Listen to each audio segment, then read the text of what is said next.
નટુભાઈ ભાટુ અને વિકાસભાઈ આહિરને કે તેઓ સુરત શહેરના પ્રથમ નાગરિક માનનીય મેયર શ્રીમતી અસ્મિતાબેન સિરોયાને આવકારશે.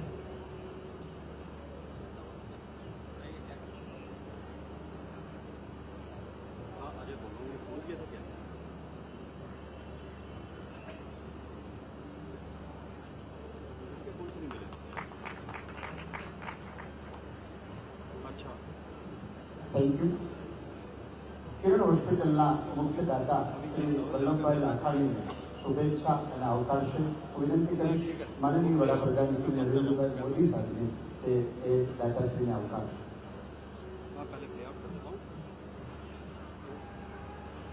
સાથે તમામ લોકો જોડાશે અને કિરણ હોસ્પિટલના નામકરણ માટેના મુખ્ય દાતાશ્રીને ખૂબ જ ભાવ અને પ્રેમથી સ્મૃતિભેટ આપીને સન્માન કરશે.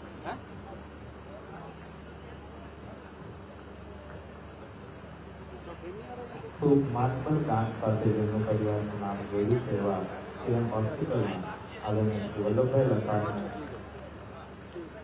શુભેચ્છા અને તેમને અભિવાદિત કરશે માનનીય વડાપ્રધાન શ્રી અને મુખ્યમંત્રી. અને એવી જ રીતે આજના ઉદ્ઘાટક દાતા શ્રી જયંતિભાઈ બાબરિયાને પણ હું વિનંતી કરીશ કે આવકારશે અને સન્માન કરશે.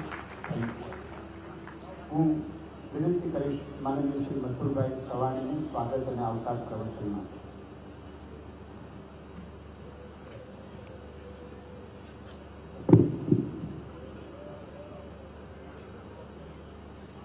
समस्त पाटीदार समाज संचालित किरण હોસ્પિટલના લોકાર્પણ કાર્યક્રમમાં દેશના કરોડો લોકોના દિલમાં જેમનું વિશેષ સ્થાન છે એવા આપણા લોકલાડીલા પ્રધાનમંત્રી ભાઈ શ્રી નરેન્દ્રભાઈ મોદી, આપણા ગુજરાતના લોકલાડીલા મુખ્યમંત્રી ભાઈ શ્રી વિજયભાઈ, ડેપ્યુટી મુખ્યમંત્રી ભાઈ શ્રી નીતિનભાઈ, માજી મુખ્યમંત્રી શ્રી આનંદીબેન, જીતુભાઈ, અન્ય રાજકીય આગેવાનો, ઉપસ્થિત સૌ અમારા દાતાઓ, ઉપસ્થિત ભાઈઓ બહેનો અને પત્રકાર મિત્રો, કિરણ હોસ્પિટલ આંતરરાષ્ટ્રીય નિયમ મુજબ બનાવવામાં આવી છે. આંતરરાષ્ટ્રીય નિયમમાં જેટલું મશીનોનું મહત્વ છે એટલું બેક્ટેરિયા મુક્ત વાતાવરણ રાખવા માટે 31 કરોડના ખર્ચે જે આખો પ્લાન લગાવવામાં આવ્યો છે. દુનિયાભરની સારામાં સારી કંપનીના તમામ વિભાગોના સાધનો આપણે સારામાં સારી કંપનીઓના દુનિયાભરની સારામાં સારી કંપનીનો લેવાય છે. કિરણ હોસ્પિટલ વ્યવસ્થાની દ્રષ્ટિએ, સાધનોની દ્રષ્ટિએ, બેક્ટેરિયા મુક્ત નાબૂદી વાતાવરણની દ્રષ્ટિએ અને દેશભરમાંથી સારા ડોક્ટરો આવ્યા છે. અને આ કિરણ હોસ્પિટલ ગુજરાતના લોકોને અમેરિકા કક્ષાની સારવાર ગુજરાતમાં આપશે. આપણા પ્રધાનમંત્રીએ ન્યૂ ઇન્ડિયાનું જે સપનું છે એ આવા આયોજન દ્વારા સારી તરફથી થશે ત્યારે આપણો દેશ ન્યૂ ઇન્ડિયા બનશે. આજે મને કહેતા આનંદ થાય કે આજે 39 મહિના પહેલા આપણે કિરણ હોસ્પિટલનું ખાતમુહૂર્ત એ વખતના આપણા મુખ્યમંત્રી શ્રી નરેન્દ્રભાઈ મોદીએ કર્યું.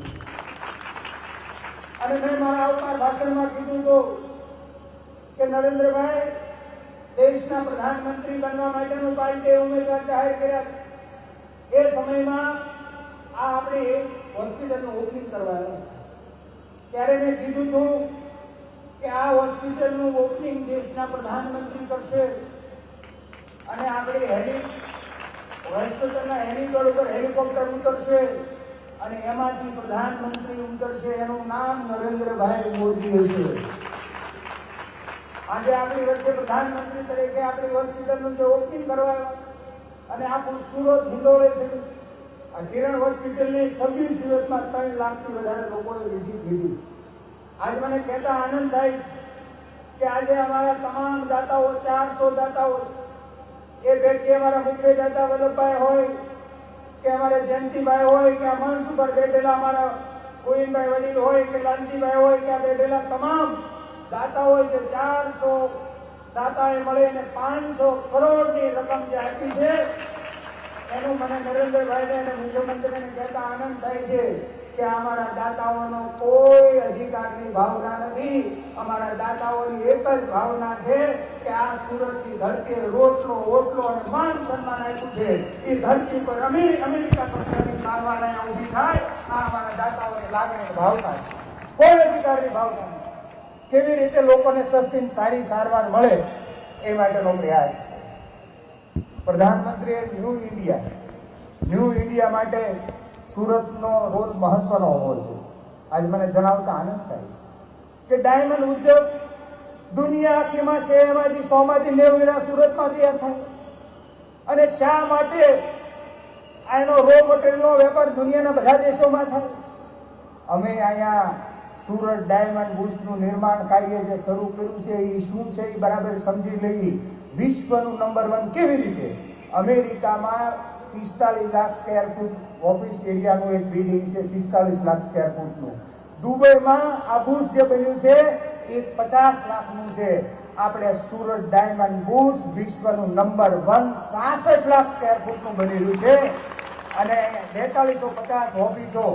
એનું આનંદીબેન હોય કે વિજયભાઈ હોય, નીતિનભાઈ, આ બધાએ આપણને જે ડ્રીમ સિટી સુરત બનાવવા માટેનું જે આખું સપનું, અને એમાં 3 વર્ષમાં આ આંતરરાષ્ટ્રીય કક્ષાનો વેપાર દુનિયાભરના રો મટીરિયલ અહીંયા આવશે.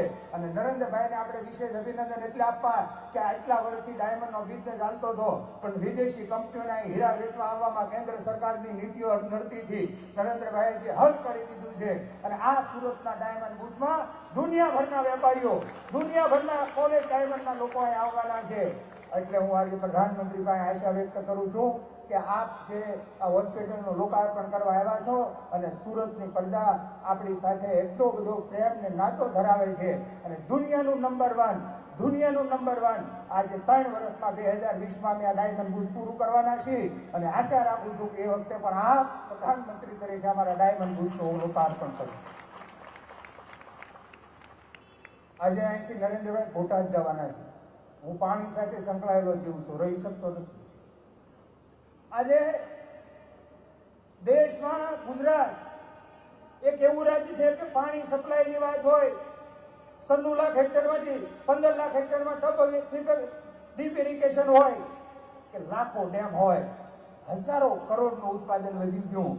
એવી રીતે નરેન્દ્રભાઈ આખા દેશમાં ડીપ ઇરિગેશન માટે દેશની 30 લાખ કરોડ હેક્ટર જમીન છે, એમાં તમામમાં ડીપ ઇરિગેશન લગાવવામાં આવે ને તો આવનારા 25 વર્ષમાં હજારો નહીં લાખો કરોડો યુવાનોને રોજગારી મળે એમ છે. અને ન્યૂ ઇન્ડિયામાં નરેન્દ્રભાઈએ જે કરોડો રૂપિયાના ખર્ચે, લાખો કરોડો ખર્ચે ખેડૂતોના ડેવલપમેન્ટમાં વિચાર્યું છે, એમાંનું એક આ છે 30 કરોડ હેક્ટરમાં ટપક ઇરિગેશન. પાણીનો પ્રશ્ન હલ થશે, રોજગારી ઊભી થશે. અને આજે ગુજરાતનું પાણી સપ્લાયનું વિશેષ વિશ્વ આખામાં જે મોડેલ બની રહ્યું છે એનું લોકાર્પણ કરવા માટે બોટાદ જઈ રહ્યા છે. નવી પાઇપલાઇનનું, એના માટે લાખ નરેન્દ્રભાઈને અભિનંદન. આપણે દેવળામાં યજ્ઞ કર્યો, અને એ યજ્ઞમાં જે આપણા પ્રશ્નો હતા, આપણા મંત્રો હતા કે નર્મદા ડેમના દરવાજા સડવા જોઈએ, નિર્ણાયક લોકોને શક્તિ પ્રાપ્ત થાય, ઓમ નમો સ્વાહા, આવા પ્રાસ હતા. આ તમામ પ્રશ્નો હલ થઈ ગયા છે. અને આજે ગુજરાતમાં પાણી મોડેલ આખા દેશમાં નંબર 1 બની રહ્યું છે. એટલે એના માટે લાખ અભિનંદન. નરેન્દ્રભાઈની લોકપ્રિયતા ગુજરાત ભારતના સીમાડામાં રહી નથી, દુનિયા આખીમાં નરેન્દ્રભાઈનો ક્રેઝ. અમે અહીંયા મશીનરી માટે દુનિયા આખામાંથી અધિકારીઓ, એના કંપનીના માણસો આવે, અમે એને ભાવતાલ કરી, 6 મહિના મિટિંગ હાલે. પછી અમે એને નરેન્દ્રભાઈની વાત કરીએ ને કે સાહેબે આનું ખાતમુહૂર્ત કર્યું છે, લોકાર્પણ એ કરશે, બહુ પ્રભાવિત થાય. અને મારે આજે ધર્મનંદન વાળા હિતેશભાઈને, લાલજીભાઈને અભિનંદન આપવા છે કે એમને જે ગંગા શુદ્ધિકરણમાં જે 4.5 કરોડ આપીને જે છૂટ લીધો, એ છૂટ પાસે હજારો લોકો ફોટા પડાવવા જાય છે. આ બે હોપ નરેન્દ્રભાઈ એના રિસેપ્શનમાં ઊભા છે, અને એ ત્યાં બધા ફોટા પડાવવા જાય છે ને, એ 4.5 એને આપ્યા, પણ 4.5 થી વધારે તો અમને હોસ્પિટલમાં ફાયદો થયો ને ફોટા પડાવ્યા એનો. એટલે કરોડો લોકોને આ ધરતી ઉપરથી આ લાભ મળી રહ્યો છે. એટલે આ નરેન્દ્રભાઈની લોકપ્રિયતા વિશ્વ આખામાં છે. વિશ્વ આખાના નેતા જ્યારે નરેન્દ્રભાઈ બની રહ્યા હોય, અને આપણે ગુજરાતે તો ગૌરવ લેવું જોઈએ. મને વિશ્વાસ છે કે ગુજરાતની અંદર જે આજે નરેન્દ્રભાઈ દેશના પ્રધાનમંત્રી અને એ જ પાર્ટીના વડા અમિતભાઈ શાહ છે. આજે ગુજરાત માટે તો સોનાનો અવસર છે. આવા સમયે આપણે નરેન્દ્રભાઈના એના હાથ મજબૂત થાય અને નરેન્દ્રભાઈના પ્રેમમાં તાકાત તો જુઓ. એક માં પોતાના બાળકના વિકાસ માટે કડવી દવા પીવડાવે છે. બાળક રડે છે, પ્રેમ ભર્યો વહામાં હાથ ફેરવે છે ને બાળક શાંત થઈ જાય છે.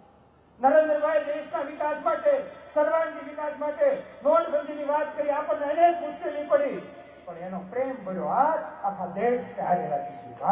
આથી કોઈ સંકટ કડક નિર્ણય ન હોય અને દેશના વિકાસ માટે આવા કડક નિર્ણય લેવા જોઈએ. લાખ લાખ નરેન્દ્રભાઈને વંદન કરી. આપણે આવા કડક નિર્ણય લેનારા દેશના પ્રધાનમંત્રીની જરૂર છે. દુનિયામાં ભારતમાં ડંકો જે વાગી રહ્યો છે, વિશ્વને મહાસત્તા બનાવવા માટે આવા મહાપુરુષોની જરૂર છે.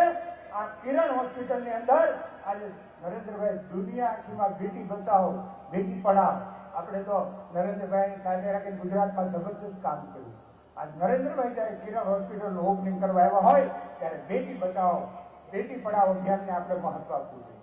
આજ સાહેબને હું કહું છું કે આ કિરણ હોસ્પિટલની અંદર પ્રસૂતિ ગૃહમાં જેની દીકરીઓ જન્મ છે એનો હોસ્પિટલનો ચાર્જ કોઈ લેવામાં નહીં આવે, કોઈ લેવામાં નહીં.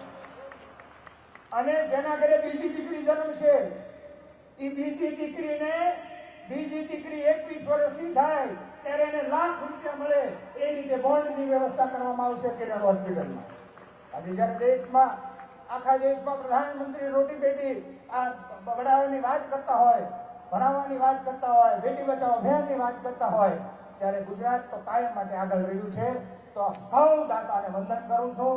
આ દાતારીને, તમારી દાતારીને લાખ લાખ વંદન કરું છું. આ બધી વ્યવસ્થામાં કંઈક દાતાઓને ન્યાય અન્યાય થયો માફી માંગુ છું અને ફરી સૌ દાતાઓના વંદન કરું છું. આ નરેન્દ્રભાઈ આજે આપણી વચ્ચે આવ્યા એમના માટે પણ ખુશીનો અમારો પાર નથી. આભાર. Thank you. ખૂબ ખૂબ આભાર આદરણીય મથુરભાઈ. હું વિનંતી કરીશ માનનીય નાયબ મુખ્યમંત્રી શ્રી આખા સુરતમાં સંભળાય કે સમસ્ત પાટીદાર સમાજ નિર્મિત કિરણ હોસ્પિટલનું આપણા લોકલાડીલા વડાપ્રધાન માનનીય નરેન્દ્રભાઈના વરદ હસ્તે લોકાર્પણ થઈ ચૂક્યું છે અને દર્દીઓની સારવાર શરૂ થઈ ચૂકી છે. એવી જય બોલવા બધાને વિનંતી. ભારત માતા કી. આજે ફક્ત સુરત શહેર નહીં પણ સમગ્ર ગુજરાત રાજ્ય માટે આનંદનો દિવસ છે અને એમાં પણ આરોગ્ય અને શરીરની નિરોગીતાપણાની જાળવણી માટે જેનો આવનારા સમયમાં ખૂબ મોટો લાભ ગરીબ અને મધ્યમ વર્ગના લાખો દર્દીઓને થવાનો છે. એવી સમગ્ર ગુજરાત રાજ્યની પ્રથમ કક્ષાની કોઈ પણ ચેરિટેબલ ટ્રસ્ટ દ્વારા નિર્મિત કરવામાં આવી હોય એવી ગુજરાતની સૌથી વધુ મોટી, સૌથી વધુ અદ્યતન અને તમામ સુવિધાઓ ધરાવતી કિરણ હોસ્પિટલના શુભારંભ માટે પધારેલા આપણા વડાપ્રધાન માનનીય નરેન્દ્રભાઈ મોદી, આપણા ગુજરાત રાજ્યના મુખ્યમંત્રી માનનીય શ્રી વિજયભાઈ રૂપાણી, પૂર્વ મુખ્યમંત્રી માનનીય આનંદીબેન, પ્રદેશ અધ્યક્ષ માનનીય જીતુભાઈ, મુખ્ય દાતા શ્રી વલ્લભભાઈ, માનનીય શ્રી મથુરભાઈ અને એમના સૌ સાથીઓ, અત્રે પધારેલા સૌ મહાનુભાવો, મહેમાનો, ભાઈઓ બહેનો અને જેમને વારંવાર નમન કરવાનું મન થાય એવા 400 અને હજુ પણ ઉમેરાઈ ગયેલા સૌ દાતાશ્રીઓ. ગુજરાત રાજ્યની અનેક બાબતમાં હંમેશા આગવી પહેલ હોય છે અને ગુજરાત મોડલ એ આખા દેશમાં જે રીતે બધાએ સ્વીકાર્યું છે એના પાયાની અંદર આરોગ્યની કામગીરી પણ આપણા ગુજરાતમાં ઘણી થયેલી છે. આજે અદ્યતન હોસ્પિટલ બની છે એનો લાભ સુરત, દક્ષિણ ગુજરાત અને સૌરાષ્ટ્રમાંથી અહીંયા આવતા જતા અથવા અન્ય જગ્યાએથી આવતા અનેક દર્દીઓને મળવાનો છે. પરંતુ ગુજરાતમાં પરિસ્થિતિનું નિર્માણ કરવા માટેની જે પાયાની જરૂરિયાત, આરોગ્યને પાયો બનાવી માનવ જાતની સેવા કરવાની શરૂઆત હું માનું છું કે આજના ઉદ્ઘાટક અને આપણા વડાપ્રધાન માનનીય નરેન્દ્રભાઈ જ્યારે ગુજરાત રાજ્યના મુખ્યમંત્રી શ્રી હતા ત્યારથી એમણે ગુજરાતમાં શુભ શરૂઆત કરેલી. અગાઉ તો સરકારમાં પ્રાથમિક આરોગ્ય કેન્દ્ર, સામૂહિક આરોગ્ય કેન્દ્ર, થોડી ઘણી મેડિકલ કોલેજ, એ રીતે સરકારી તંત્ર ચાલતું હતું. પરંતુ નરેન્દ્રભાઈ આવ્યા પછી મોદી સાહેબે દીર્ઘ દ્રષ્ટિથી એ વખતની ગુજરાતની 5 કરોડની જનતાને આરોગ્યની સેવાઓ પૂરી પાડવા માટે જે શરૂઆત કરી, એ શરૂઆત આજે આખા દેશની અંદર સર્વસ્વીકૃત અને અતિને અતિ લોકપ્રિય બની ચૂકી છે. આજે ગુજરાતમાં આપણે કોઈને 108 108 એમ્બ્યુલન્સની વાત કરીએ તો હવે કોઈને નવાઈ લાગતી નથી. પરંતુ તાજેતરમાં જ અન્ય જે રાજ્યોમાં ચૂંટણી થઈ, એ રાજ્યોના ચૂંટણી ઢંઢેરામાં જોતા હતા તો ત્યાંના પક્ષો વચન આપતા હતા કે અમારી સરકાર આવશે તો અમે એમ્બ્યુલન્સ સેવા ગુજરાત જેવી ચાલુ કરશું. જે વસ્તુ આપણે દાયકા પહેલા કરી ચૂક્યા છીએ, જે 108 થી અત્યાર સુધી લાખો માનવ જીવનને બચાવી શક્યા છીએ, લાખો ડિલિવરી, જે સારામાં સારી પ્રસૂતિ સફળતાપૂર્વક કરી ચૂક્યા છે, એ 108ના કોઈ પ્રણેતા હોય, એના કોઈ જનક હોય તો માનનીય નરેન્દ્રભાઈ મોદી છે. અને એમનો લાભ આજે સમગ્ર દેશને આપણે જોઈએ છે, મળે છે. એવી જ રીતે કિડની, કેન્સર, હૃદયરોગ અથવા અન્ય ગંભીર રોગોની બીમારી અગાઉ ગરીબ લોકોને ક્યાં સારવાર કરાવી એ પ્રશ્ન થતો હતો. સરકારી હોસ્પિટલો હોય અમદાવાદમાં, કિડની, કેન્સર, હૃદયરોગની ત્યાં જેટલું થાય એટલું લોકો સારવાર કરાવતા હતા. પણ આપણે બધા જાણીએ છીએ કે રોગો બધા ખૂબ ખર્ચાળ સારવારવાળા છે, અને ખર્ચાળ સારવાર મધ્યમ વર્ગને ના પોસાય તો ગરીબ વર્ગનો તો કોઈ પ્રશ્ન હતો જ નહીં.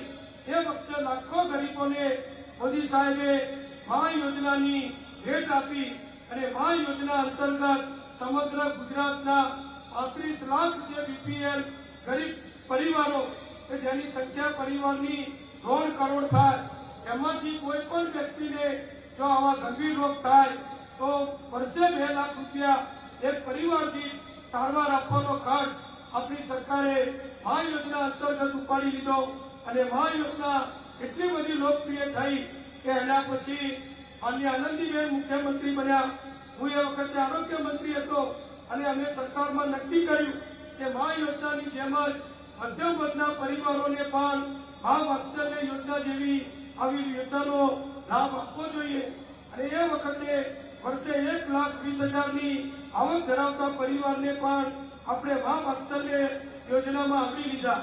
અને આ વખતે બજેટ જ્યારે બનાવ્યું ત્યારે મુખ્યમંત્રી માનનીય વિજયભાઈ રૂપાણી અને અમે અમારા શંકરભાઈ ચૌધરી, આપણા આરોગ્ય મંત્રી શ્રી, અમે બધાએ ચર્ચા કરી કે 1,20,000ને બદલે હવે મા વાત્સલ્ય યોજનાનો લાભનો વ્યાપ વધારી વર્ષે 1,50,000 કમાતા હોય એવા પરિવારોને આપણે એનો લાભ આપવો જોઈએ. અને એ પણ બજેટમાં મંજૂર થયું. હવે મા વાત્સલ્ય યોજનામાં 1,50,000 સુધીની આવક ધરાવતા પરિવારને આપણે સુપર સ્પેશિયાલિટી સારવાર મફત આપીએ છીએ. અને મને ચોક્કસ વિશ્વાસ છે કે આપણી કિરણ હોસ્પિટલમાં પણ મા યોજના અને મા વાત્સલ્ય યોજનાનો લાભ આપવાની શરૂઆત ટ્રસ્ટીશ્રીઓ કરશે. અને અમે સરકાર તરફથી વહેલામાં વહેલી તકે એને મંજૂરી આપીશું, જેના કારણે અહીંના ગરીબ દર્દીઓ અને મધ્યમ વર્ગના દર્દીઓને હોસ્પિટલ ઉપર બોજો પડ્યા સિવાય આપણે એનો લાભ આપી શકીએ. એવી જ રીતે આ વખતે અગાઉ જે આપણી મથુરભાઈએ વાત કરી એ પ્રમાણે સ્ત્રી ભ્રૂણ હત્યા એ આપણા સમાજ માટે, આપણા ગુજરાત માટે એક કાળો પીળી સમાન હતી. એ કાળી પીળીને ભૂસવા માટે મોદી સાહેબે સ્ત્રી ભ્રૂણ હત્યા નાબૂદીનું કડક ઓપરેશન એટલે કે ઝુંબેશ ચાલુ કરી, કડક કાયદા બનાવ્યા. જો ડોક્ટરો ખોટું કરે તો જેલમાં પણ જવું પડે એવા કાયદા બન્યા. અને સાથે સાથે કન્યા કેળવણી અને સ્ત્રી ભ્રૂણ હત્યા નાબૂદી માટે સામાજિક જનજાગૃતિ મોદી સાહેબના નેતૃત્વમાં આપણે બધાએ જે ઉપાડી, એના કારણે ગુજરાતમાં જે સેક્સ રેશિયો એટલે કે દીકરીઓ સામે દીકરાઓનો જે જન્મ એની સંખ્યામાં તફાવત હતો, આપણી અનેક દીકરાઓ કુંવારા રહેતે એવી સામાજિક વિષમતા થઈ હતી, એનું નિર્મૂલન કરવામાં પણ મોદી સાહેબે એક મુખ્યમંત્રી તરીકે સામાજિક ઝુંબેશ ઉપાડી આપણને ખૂબ મોટો એનાથી લાભ આપ્યો છે. એવી જ રીતે ચિરંજીવ યોજના અહીંયા મથુરભાઈએ ખૂબ સુંદર વાત કરી કે દીકરી જન્મે તો મફત સારવાર આપવાની, સુવાવડ કરાવવાની, બીજી દીકરી જન્મે તો ચેક આપવાનું, પ્રોત્સાહન આપવાનું. એવું જ કામ મોદી સાહેબે જ્યારે મુખ્યમંત્રી હતા ત્યારે ગરીબ પરિવાર, મધ્યમ વર્ગ પરિવાર, જ્યાં કોઈ ડોક્ટર ન મળે, જ્યાં આગળ કોઈ ગાઈડેન્સ ન મળે એવા સ્થળો ઉપર પ્રાઇવેટ ડોક્ટર પાસે પણ કોઈ જઈને પ્રસૂતિ કરાવે તો એને પણ સરકાર તરફથી સહાય મળે એવી ચિરંજીવી યોજના મોદી સાહેબે જે શરૂ કરી એનો લાભ પણ અત્યાર સુધી હજારો પરિવારોને મળી ચૂક્યો છે અને એ પણ આપણે જાણીએ છીએ. એવી જ રીતે આપણે બધા જાણીએ છીએ કે ગુજરાતની મેડિકલ કોલેજો ઓછી હતી. આપણા છોકરા છોકરીઓને લાખો રૂપિયા ડોનેશન આપી કર્ણાટક, મહારાષ્ટ્ર, તામિલનાડુ, ચીન, રશિયા બહાર જવું પડતું હતું. મોદી સાહેબે જે દીર્ઘ દ્રષ્ટિભર્યો નિર્ણય કર્યો અને સરકારી મેડિકલ કોલેજ સિવાય વધારાની સરકારની સોસાયટી બનાવીને જે નવી મેડિકલ કોલેજો સાત ઊભી કરી એના કારણે ભૂતકાળમાં જે આપણા છોકરીઓ છોકરાઓને લાખો રૂપિયા આપી MBBS અભ્યાસ કરવા બહાર જવું પડતું હતું એના બદલે 3,500 સીટો આજે આપણા ગુજરાત રાજ્યમાં આપણી મેડિકલ કોલેજમાં આપણે નિર્મિત કરી છે. અને અમારી સરકારે આ વખતે વિજયભાઈ રૂપાણીએ જે નિર્ણય કર્યો કે કોઈ પણ જાતિની દીકરી સરકારી કે બિન સરકારી મેડિકલ કોલેજમાં અભ્યાસ કરતી હોય તો એની સંપૂર્ણ ફી સેલ્ફ ફાઇનાન્સ હોય તો પણ ગુજરાત સરકાર આપશે. એ પ્રમાણેનું આપણે અનેક આયોજનો કર્યા છે. મુખ્યમંત્રી યુવા સ્વાવલંબન યોજનામાં પણ ફી આપવાની જોગવાઈ અને હવે દીકરીઓને મફત અભ્યાસ કરાવવાની જોગવાઈ, આ બધું જ જો કોઈએ કર્યું હોય તો આપણા નરેન્દ્રભાઈએ કર્યું છે. અને વડાપ્રધાન થયા પછી મોદી સાહેબે ભારત સરકારની રાષ્ટ્રીય સ્વાસ્થ્ય નીતિ અમલમાં મૂકવાની જાહેરાત કરી છે. એટલે હું માનું છું કે ગુજરાતના દર્દીઓને ખૂબ મોટો લાભ થશે અને ગુજરાત નિરોગી બને, ગુજરાત સ્વસ્થ રહે, ગુજરાત તંદુરસ્ત રહે. એ પ્રમાણે આપણે આગળ વધીશું. આજના આ પ્રસંગમાં મને પણ આનંદ છે કે મોદી સાહેબ સાથે ખાતમુહૂર્તમાં અમે બધા જ ઉપસ્થિત હતા અને આજે ઉદઘાટનમાં પણ ઉપસ્થિત છીએ. ફક્ત 3 વર્ષ, 3.5 વર્ષના ટૂંકા ગાળામાં આવું સુંદર કામ કરવા બદલ સર્વ દાતાશ્રીઓને સત નમન કરી ખૂબ ખૂબ અભિનંદન આપી મારી વાત પૂરી કરું છું. અસ્તુ. ભારત માતા કી જય. ખૂબ ખૂબ આભાર માનનીય શ્રી નીતિનભાઈ પટેલ સાહેબનો. હું વિનંતી કરીશ પ્રાસંગિક ઉદ્બોધન માટે માનનીય મુખ્યમંત્રી શ્રી વિજયભાઈ રૂપાણી સાહેબ.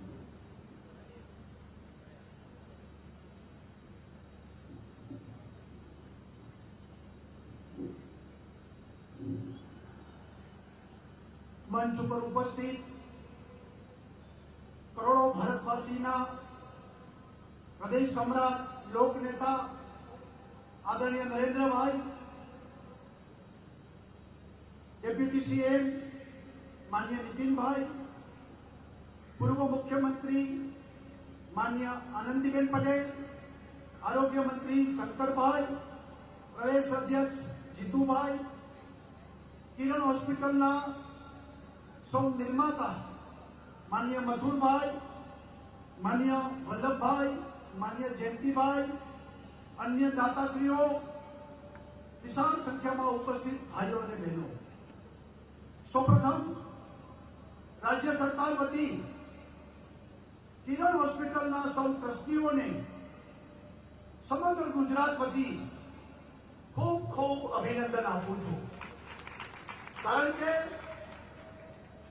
વર્લ્ડ ક્લાસ આખી હોસ્પિટલ અને એ પણ લોકો ઓછા ખર્ચે સારવાર લે, તમામ પ્રકારની સારવાર મળે, અદ્યતન સુવિધા સાથેની જે આખી હોસ્પિટલનું નિર્માણ થયું છે. એટલા માટે સમગ્ર ગુજરાત ગૌરવ લે છે કે આ ગુજરાતમાં શક્ય બને કે સરકાર તો કરે પણ પ્રાઇવેટ ટ્રસ્ટો, સમાજ, આ સમાજ પણ પોતે લોકોની સેવા માટે, સુખાકારી માટે એમને જે ઈશ્વરે આપ્યું છે એ સમાજ માટે વાપરીને સમાજની સેવા કરવા માટેનું આજે બીડું ઝડપ્યું હતું. આનંદ એ વાતનો છે કે ખાતમુહૂર્ત પણ આદરણીય નરેન્દ્રભાઈએ કર્યું હતું અને આજે ઉદઘાટન પણ આદરણીય નરેન્દ્રભાઈ છે એનો આપણે બધાને આનંદ છે. નીતિનભાઈ બધી વાત કરી છે. રાજ્ય સરકાર પ્રાથમિક સુવિધાઓ જેમાં આરોગ્યની સુવિધાઓ છેવાડાના માનવી સુધી પહોંચે, ગરીબ માણસનું પણ આરોગ્ય એ સારું બને, એમને પણ બધી દવાથી માંડીને ઓપરેશનો એમને પણ ઓછા ખર્ચે અથવા તો મફત પ્રાપ્ત થાય એ દિશામાં સરકાર કામ કરી રહી છે. હમણાં તાજેતરમાં નવી મેડિકલ પોલિસી જાહેર કરવામાં આવી છે, જે અંતર્ગત ગુજરાતમાં વધુ મેડિકલ કોલેજો બને, એમાં ખાસ કરીને આદિવાસી વિસ્તાર, અલ્પ વિકસિત વિસ્તાર એટલે કે અમરેલી, બનાસકાંઠા, દાહોદ, પંચમહાલ, ભરૂચ, તાપી આ વિસ્તારોમાં મેડિકલ કોલેજો થાય અને ત્યાં બધાને આરોગ્યની સેવાઓ પ્રાપ્ત થાય અને ગુજરાતના છોકરાઓ બહાર ભણવા જાય છે એને બદલે અહીંથી વધુ ને વધુ ડોક્ટરો બને એ માટે સરકારે વિશેષ પોલિસી બહાર પાડી છે. અને જે અંતર્ગત જમીન સરકાર આપશે, સરકારી હોસ્પિટલ પણ આ મેડિકલ કોલેજ માટે સરકાર જોડશે, એ રીતે આખી પોલિસી બનાવી અને વધુ મેડિકલ કોલેજો ગુજરાતમાં થાય એ દિશામાં આપણે પ્રયત્ન કરી રહ્યા છીએ. સાથે સાથે ફક્ત અમદાવાદ, બરોડા, સુરત, રાજકોટ સુપર સ્પેશિયાલિસ્ટો ત્યાં જ બધા લોકો પોતાની ખાનગી હોસ્પિટલ બનાવે છે, એને બદલે રિમોટ વિસ્તાર એટલે કે જ્યારે કોઈ પણ કઈ બનાવ બને અને તાત્કાલિક સારવાર મળે, ગોલ્ડન પીરિયડમાં એમને સારવાર મળે, એટલા માટે ગુજરાતના છેવાડાના વિસ્તારોમાં જે લોકો સુપર સ્પેશિયાલિસ્ટો હોસ્પિટલો બનાવશે, એના સાધનો જે કરોડો રૂપિયાના આવે છે એમાં 20% સબસિડી એટલે કે કિરણ હોસ્પિટલ 200 કરોડ રૂપિયાના સાધનો ખરીદવાની છે, એમને 20% એટલે કે 40 કરોડની સબસિડી રાજ્ય સરકાર આપવાની છે. અને અમે ઈચ્છીએ છીએ કે વધુ ને વધુ સુપર સ્પેશિયાલિસ્ટો એમના અદ્યતન સાધનો આ ગુજરાતની જનતાના સેવા માટે આવે અને ગુજરાતના લોકોને તાત્કાલિક સારવાર મળે એ દિશામાં સરકારે પોલિસી બનાવી છે. સાથે સાથે આ સરકાર ગરીબોની સરકાર છે. ગરીબો માટે પહેલા અમારું પ્રાયોરિટી છે અને એટલે ગરીબોને સસ્તી દવા મળે અને એટલા માટે નરેન્દ્રભાઈએ પ્રધાનમંત્રી જન ઔષધિ પરિયોજના એ એમને બહાર પાડી છે અને એ અંતર્ગત જેનરિક મેડિકલ સ્ટોર ગુજરાતમાં 52 સ્ટોર ખુલી ગયા છે. આ મહિનામાં બીજા 200 સ્ટોર ખોલીએ છીએ આપણે અને આવતા મહિનામાં 500 સ્ટોર ખોલીને ગુજરાતનો ગરીબ માણસ પણ દવા માટે હાથ લાંબો કરવો ન પડે, દવા માટે બિચારો બાપડો ન બને. જે રીતે નીતિનભાઈએ વાત કરી, માં યોજના અને માં વાત્સલ્ય યોજનામાં ઓપરેશન માટે એને હાથ લાંબા ન કરવા પડે. દવા, ડોક્ટર, ઓપરેશનો, દવાખાનાઓ આ બધા લોકો વચ્ચે ઝડપથી પ્રાપ્ત થાય, ગરીબ માણસને પૈસા દેવા ન પડે એ પ્રકારની વ્યવસ્થા કરી છે. અને હમણાં તાજેતરમાં 10,000 ગામડાઓમાં ગામડે ગામડે દવાખાના આ સરકારે નવો કાર્યક્રમ જાહેર કર્યો છે, જે અંતર્ગત ગામડે ગામડે દવાખાનામાં અઠવાડિયામાં 2 દિવસ ડોક્ટર એમના સ્ટાફ સાથે ગુજરાતના 10,000 ગામડાઓમાં દરેક ગામડામાં 2 દિવસ ગામડામાં જઈને સારવાર કરશે. આ નવો કાર્યક્રમ પણ સરકારે જાહેર કરીને ગામડે ગામડે દવાખાના આ કાર્યક્રમનું આપણે આયોજન કર્યું છે. આવનારા દિવસોમાં સરકાર તો કરે છે પણ સરકારની સાથે સમાજ સંસ્થાઓ એ પણ એટલી ખુલ્લે રીતે પૈસા ખર્ચીને લોકોની સેવા માટે આગળ વધી રહી છે કે ગુજરાતનું સૌભાગ્ય છે. આદરણીય પ્રધાનમંત્રી એ જ્યારે મુખ્યમંત્રી હતા ત્યારે એમને જે વિકાસની કેડી કંડાયેલી છે એના ઉપર આપણે સૌ સાથે ચાલીને ગુજરાતમાં કોઈ ક્ષેત્ર એવું ન હોય કે જેમાં છેવાડાના માનવી સુધી વિકાસના ફળ પહોંચાડી ન શકીએ.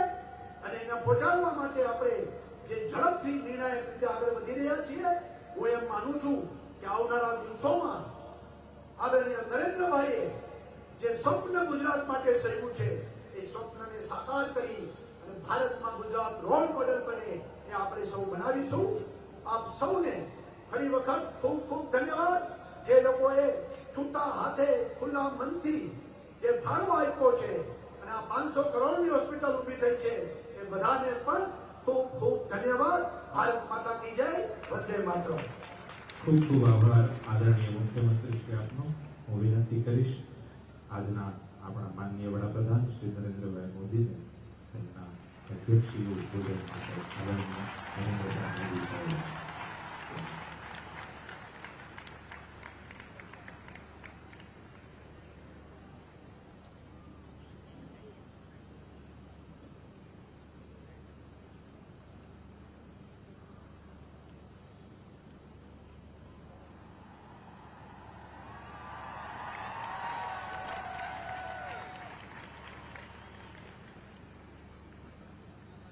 मंच पर विराजमान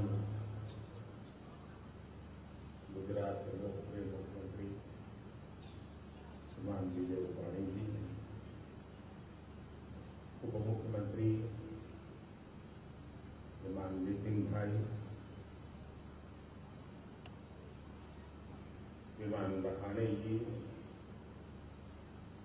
जैन भाई बावरिया जी, गोविंद भाई फड़किया जी, पाणीदार मेरा साथी मधुदास, लालजी भाई पटेल,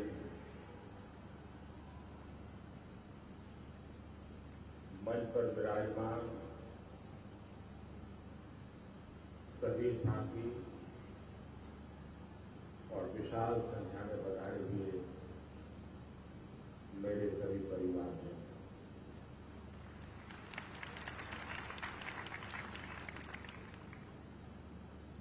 मैं दुविधा में था कि गुजराती में बोलूं कि हिंदी में बोलूं।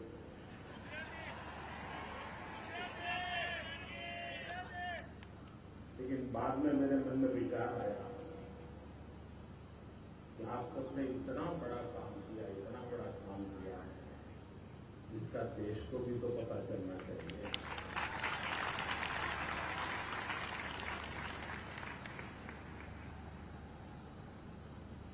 यहाँ पर सभी दाताश्रियों की बधाई की वर्षा हो रही है। 500 करोड़ 500 करोड़ बड़ी वाहवाही चल रही है, लेकिन मैं वाहवाही नहीं कर रहा। इन्होंने कुछ नहीं किया है।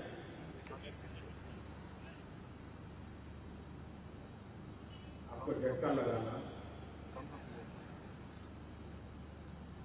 ये अगर 500 करोड़ 5000 करोड़ देते हैं, कुछ नहीं है, मैं बता रहा हूं। इसलिए ये वो लोग हैं जो गुजरात के गांव में खेत में मिट्टी खा करके बड़े हुए हैं।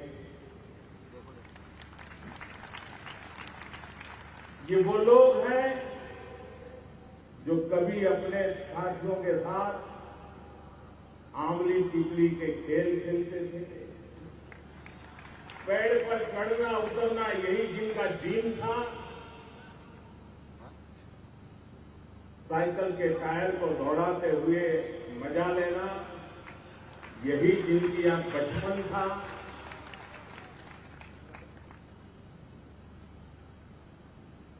बारह महीना मां बाप एक ही बात करते थे घर में, इस बार बारिश अच्छी हो जाए तो अच्छा होगा। बेटा पढ़ाई करेगा नहीं करेगा एक चर्चा नहीं होती थी, चर्चा यही घर भर में होती थी, भगवान करे इस बार बारिश अच्छी हो। दूसरी प्रार्थना करते थे, हमारे पास जो 1 या 2 पशु हैं वो कभी भूखा न रहे। ऐसे परिवार के ये संतान हैं, ये वो संतान है जिन्होंने अपनी आंखों से ये सब देखा है, जिन्होंने बचपन में इस जिंदगी को जिया है। बारिश कम भी हुई हो, बारिश कम भी हुई हो, परिवार को जितनी जरूरत हो उससे भी कम फसल हुई हो, उसके बावजूद भी फसल का ढेर अगर खेत में तैयार पड़ा है तो चोर खाए, मोर खाए, आया मेहमान खाए, जब बच जाए तो खेड़ू खाए। ये संस्कार जिन परिवारों के हैं, खुद के पसीने से पैदा की हुई फसल चोर उठा के ले जाए, गुस्सा नहीं, पशु पंछी आकर खा जाए तो भी संतोष, कोई अतिथि आ जाए, झोली है भर दे, और फिर कुछ बचा खुचा है तो बच्चों के लिए घर ले जाए और एक साल गुजारा कर दे। ये मेरे गुजरात के खेड़ू परिवार के संस्कार, ये उनके बच्चे हैं, ये उनके बच्चे हैं जिन्होंने मां बाप ने पेट काट करके भी किसी का पेट भरने में कभी कमी महसूस नहीं करने दी। उनके लिए 500 करोड़ कुछ नहीं होगा। ये देने के संस्कार लेकर के आए हैं। ये जब तक देंगे नहीं, रात को सो पाएंगे नहीं। और मैं इन परिवारों के बीच में पला बड़ा हूं। मैं और जगह पे जाता हूं तो मुझे कभी कभी फील होता है कि लोगों ने मेरे से नाता तोड़ दिया है। हर किसी की नजर में मैं प्रधानमंत्री बन गया, लेकिन एक अगर कोई अपवाद है तो मेरा सूरत है।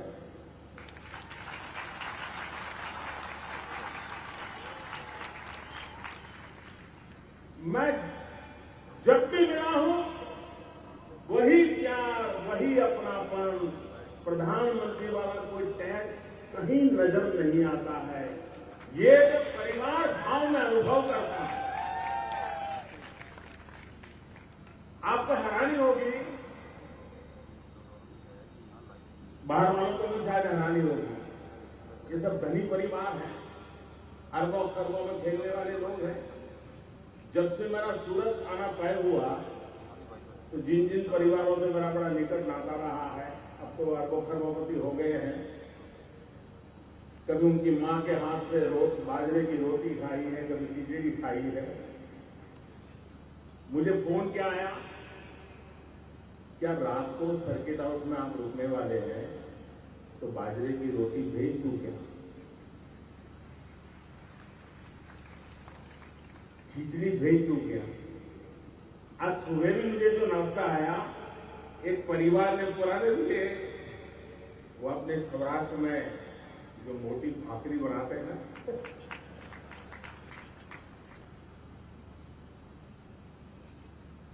उनको याद था,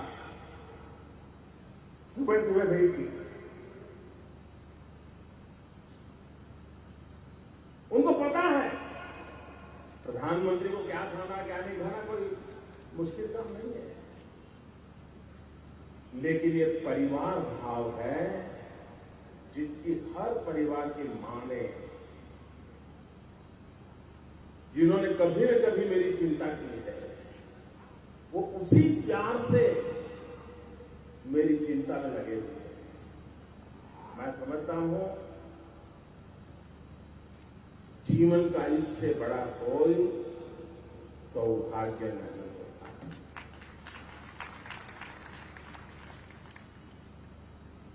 पद से इंसान बड़ा नहीं होता है, ये प्यार ही है जो बड़प्पन को अपने सीने से सिमट के रख लेता है। जो आप लोगों ने मेरे साथ किया है, मैं आपका आभारी हूं।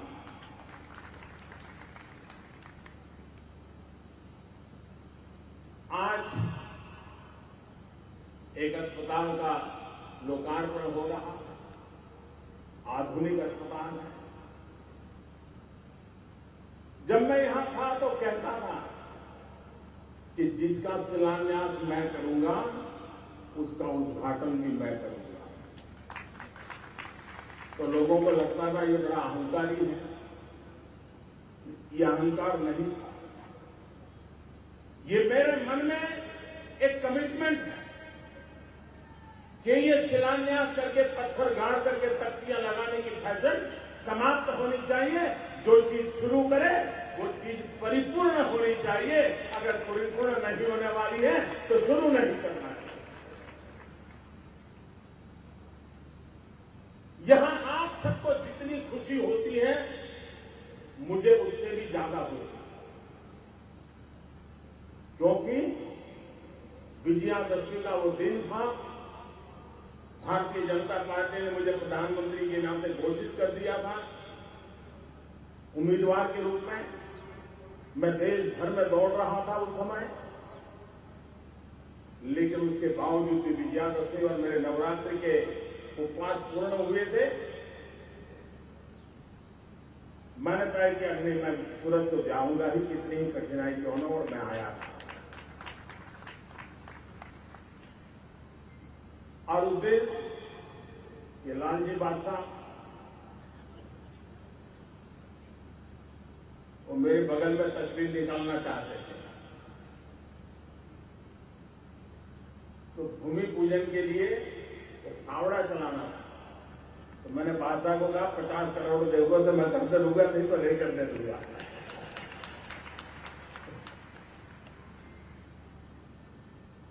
इस अधिकार भाव से मैंने आप लोगों के बीच काम किया और वो मान गए थे। इतने अधिकार भाव से आप लोगों के बीच मैंने काम किया और तब ये अस्पताल, जब मैं अपने सामने इतना भव्य रूप देखता हूं, मेरे लिए इससे बड़ा कोई संतोष नहीं हो सकता है। और इस काम को इतने बढ़िया ढंग से परिपूर्ण करने के लिए पूरी टीम को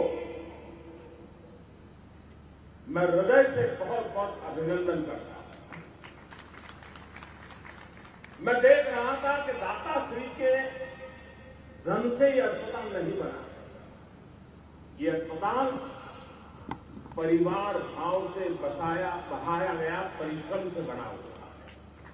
पैसों से ज्यादा मूल्यवान परिश्रम होता है, पसीना होता है।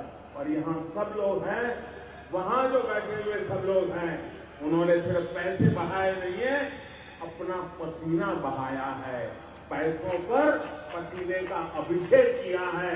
और इसलिए इस अस्पताल में जो भी आएगा, सामान्य रूप से मैं डायमंड की फैक्ट्री का उद्घाटन करता तो मैं कह देता कि आपकी फैक्ट्री फले फूले, आपका कारोबार बढ़े। आप टेक्सटाइल का इंडस्ट्री करते तो मैं शुभकामना देता, लेकिन आज मैं श्राप देता हूं, शुभकामना नहीं देता हूं। मैं चाहूंगा कि किसी को भी अस्पताल में आने की जरूरत न पड़े।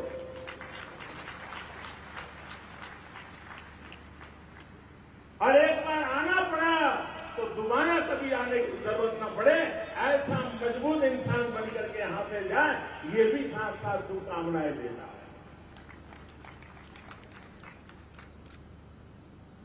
हमारे देश में डॉक्टरों की कमी, अस्पतालों की कमी, महंगी दवाइयां, आज किसी मध्यम वर्ग के परिवार में अगर एक व्यक्ति बीमार हो जाए तो उस परिवार का पूरा अर्थकारण समाप्त हो जाता है। मकान लेना है, नहीं ले पाता, बेटी की शादी करवानी है, नहीं करवा पाता। एक इंसान होगा और ऐसे समय सरकार की जिम्मेवारी होती है कि हर किसी को आरोग्य सेवा उपलब्ध हो, हर किसी को एक सीमित खर्च से आरोग्य सेवा का लाभ मिलना चाहिए, त्वरित मिलना चाहिए। भारत सरकार ने अभी हेल्थ पॉलिसी घोषित की है। अटल जी की सरकार के बाद 15 साल के बाद इस सरकार ने हेल्थ पॉलिसी लाई है। बीच में बहुत काम रह गए जो मुझे करने पड़ रहे हैं।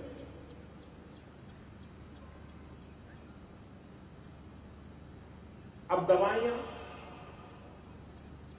मैं गुजरात में था तो आपको मालूम है बहुत लोगों को मैं नाराज करता था। अब दिल्ली में गया हूं तो देश में भी बहुत लोगों को नाराज करता रहता हूं। हर दिन एक काम करता है ऐसा हूं कि कोई कोई तो मेरे से नाराज हो ही जाता है। अब जो दवाइयां बनाने वाली कंपनियां जिस इंजेक्शन के कभी 1200 रुपया लेते थे, जिन गोली की कभी कभी 350-400 रुपया लेते थे, हमने सबको बुलाया, वो क्या कर रहे हो, कितनी लागत होती है, क्या खर्चा होता है, और नियम बना करके जो दवाई 1200 में मिलती थी वो 70-80 रुपये में कैसे मिल जाए, जो 300 रुपये में मिलती थी वो 30 रुपये में कैसे मिल जाए। करीब 700 दवाइयां उसके दाम तय कर लिए ताकि गंभीर से गंभीर बीमारी में गरीब से गरीब व्यक्ति को सस्ती दवाई मिले। ये काम किया। दवाई बनाने वाले मुझसे कितने नाराज होंगे इसका आप अंदाज कर सकते हो। आज हार्ट पेशेंट, हर परिवार में चिंता रहती है हार्ट की, हर घर में भोजन के टेबल पर खाने की चर्चा होती है, वजन कम करो, कम खाओ, चर्चा होती है, करते नहीं है कोई, लेकिन डाइनिंग टेबल पे चर्चा जरूर होती है। हर किसी को हार्ट अटैक की चिंता रहती है और हार्ट में स्टेंट लगवाना। अब हम लोग जानकार तो है नहीं, डॉक्टर कहता है ये लगवाओगे तो 30-40 हजार रुपया होगा। पेशेंट पूछता है जिंदगी का क्या होगा, तो कहता है ये लगवाओगे तो 4-5 साल तो कोई प्रॉब्लम नहीं होगी। फिर दूसरा बताता है कि ये लगवाओगे, इंपॉर्टेंट है तो 1.5 लाख रुपया लगता है, ये लगवा दिया तो फिर जीवन भर देखने की जरूरत नहीं है। तो गरीब आदमी भी सोचता है यार 40 हजार खर्च करके 4 साल जीना है तो 1.5 लाख खर्च करके जिंदगी अच्छी तो न गुजारू, 1.5 लाख वाला लेता है। मैंने स्टैंड वालों को बुलाया, मैंने कहा बताओ भाई कितना खर्चा होता है, तुम इतने रुपये मारते हो। साल भर उनसे चर्चा करी, आखिरकार 2 महीने पहले हमने निर्णय कर दिया जो 40 हजार रुपये में स्टैंड मिलता है वो उनको 6-7 हजार रुपये में बेचना पड़ेगा, देना पड़ेगा। जो 1.5 लाख में देते हैं वो 20-22 हजार रुपये में देना पड़ेगा ताकि गरीब से गरीब व्यक्ति को एफोर्डेबल। कभी कभार तो ये पीछे ऐसे सामान्य व्यक्ति को मुसीबत होती है, ज्ञान होता नहीं और कुछ लोग, अब इसके कारण समाज का एक तबका है, बड़ा ताकतवर तबका है, उसकी मेरे प्रति नाराजगी बढ़ना बहुत स्वाभाविक है। लेकिन गरीब के लिए, मध्यम वर्ग के लिए आरोग्य सेवाएं सुचारू रूप से उपलब्ध हो, उस दिशा में सरकार एक के बाद एक कदम उठा रही है। अभी जो विजय भाई बता रहे थे, हम अस्पताल में सस्ती दवाई के लिए प्रधानमंत्री भारतीय जन औषधि परियोजना ये प्रारंभ कर रहे हैं ताकि बहुत सस्ते में। अब अभी भी मैंने देखा है कि डॉक्टर लोग पर्चा लिखते हैं, पर्चे ऐसे लिखते हैं ताकि वो गरीब आदमी को बेचारे को समझ नहीं, तो उस दवाई की दुकान में माल खरीदने जाता है जहां महंगी मिलती है। हम कानूनन व्यवस्था करने वाले हैं, डॉक्टर पर्ची लिखेंगे तो उसमें लिखेंगे कि जेनरिक दवा खरीदने के लिए उसके लिए काफी है और दवा खरीदने की जरूरत नहीं है, तभी आदमी गरीब व्यक्ति सस्ते में दवाई खरीद सकते। जिस प्रकार से आरोग्य की सेवाओं में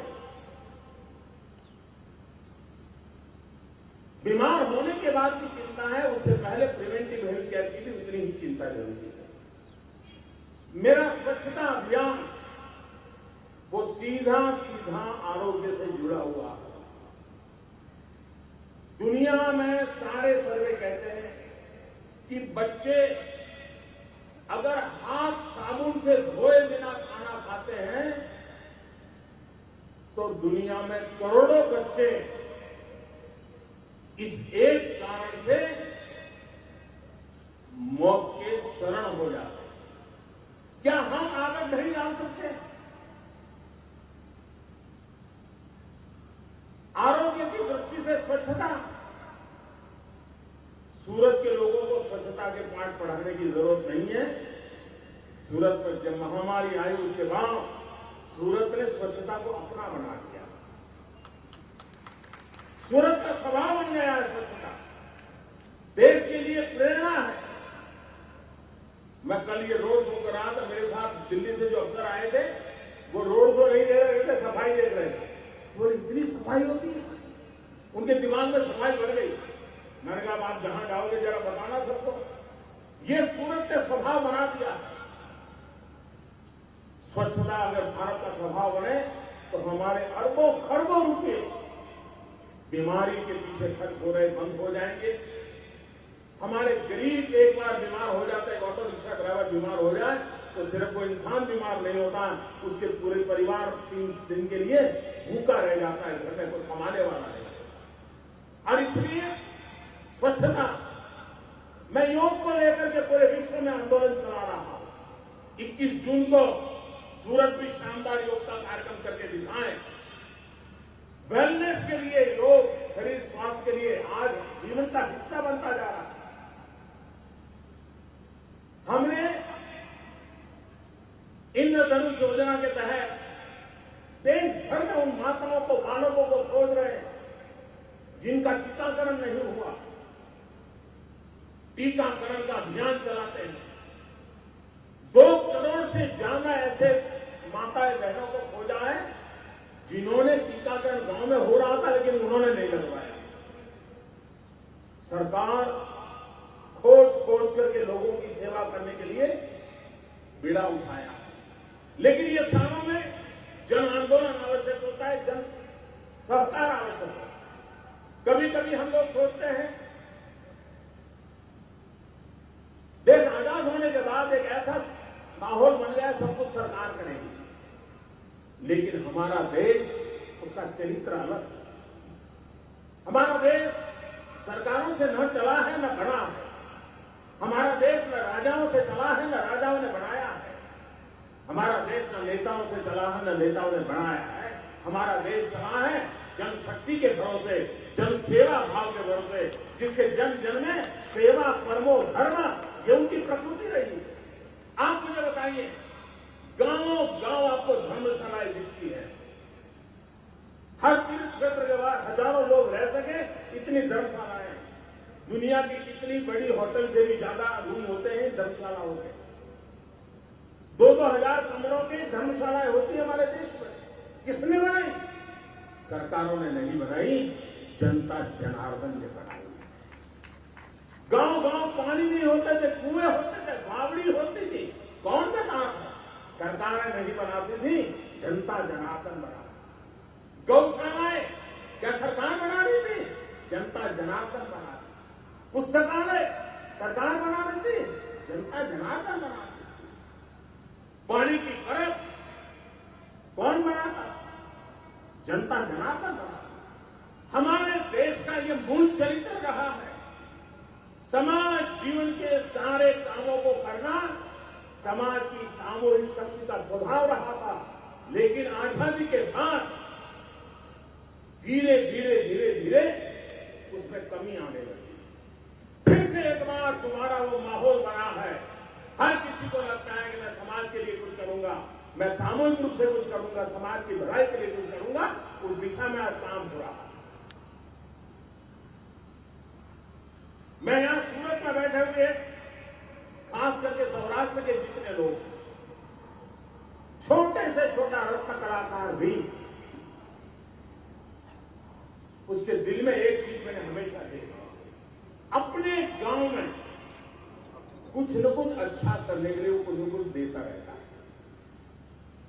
ये छोटी बात नहीं है। छोटा रत्न कलाकार है, कोई ज्यादा इनकम नहीं है, बड़ी मुश्किल से महीना निकालता है, लेकिन खुद के गांव में कुछ होता है तो मैं सूरत रहता हूं, गांव वाले कहते हैं जरा तुम स्कूल में इतना कर दो, गांव में इतना कर दो, वो रत्न कलाकार कष्ट झेल करके भी कर देता है। यहां बैठे हुए हर प्रमुख लोगों ने अपने गांव में उत्तम से उत्तम काम किए। कुछ लोगों ने ऐसा किया है, अपने माँ बाप के नाम पे किया है, अपने परिवारजनों के नाम पर किया है, कुछ न कुछ किया है, गांव के विकास के अंदर योगदान दिया है और आज भी गांव के साथ वैसे का वैसा नाता रखा है। दिवाली के दिन में अगर गुजरात सौराष्ट्र में जाना है तो बस में टिकट नहीं मिलती है। ये जो लगाव है ये समाज का उत्तम लक्षण है और मैं चाहूंगा हमारी आने वाली पीढ़ियों में भी ये बना रहे। पुरानी पीढ़ी के लिए लोग रहे तब तक चले ऐसा नहीं, आने वाली पीढ़ियों में भी बना रहे, ये पूरे गुजरात की अमानत बनेगी। मैं फिर एक बार आज इस अस्पताल के उद्घाटन समारोह के समय आप सबके बीच आने का अवसर मिला, मैं आपका आभारी हूं। और जैसा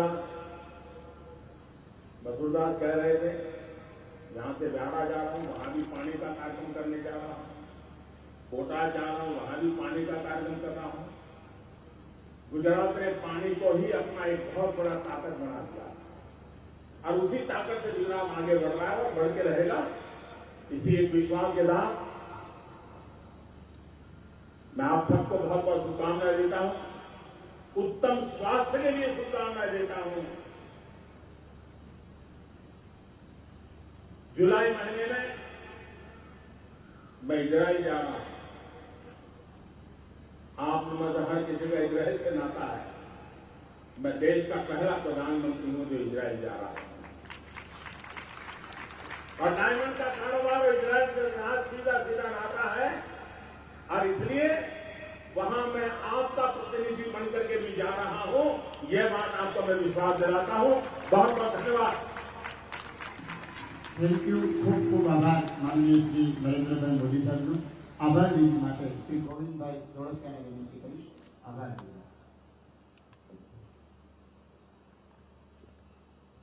अपना भारत का सबसे लोकप्रिय राजपुरुष अपना बड़ा प्रधान माननीय श्री नरेंद्र भाई, आदरणीय मुख्यमंत्री श्री विजय भाई, नायब मुख्यमंत्री श्री नितिन भाई, पूर्व मुख्यमंत्री आनंदीबेन, युवा प्रतिभा जीतू भाई, श्री शंकर भाई, पूर्णेश भाई, मेयर श्री, दोनों हमारा सांसद श्री और आप सब हमारा मित्र और हमारा भाई बहन।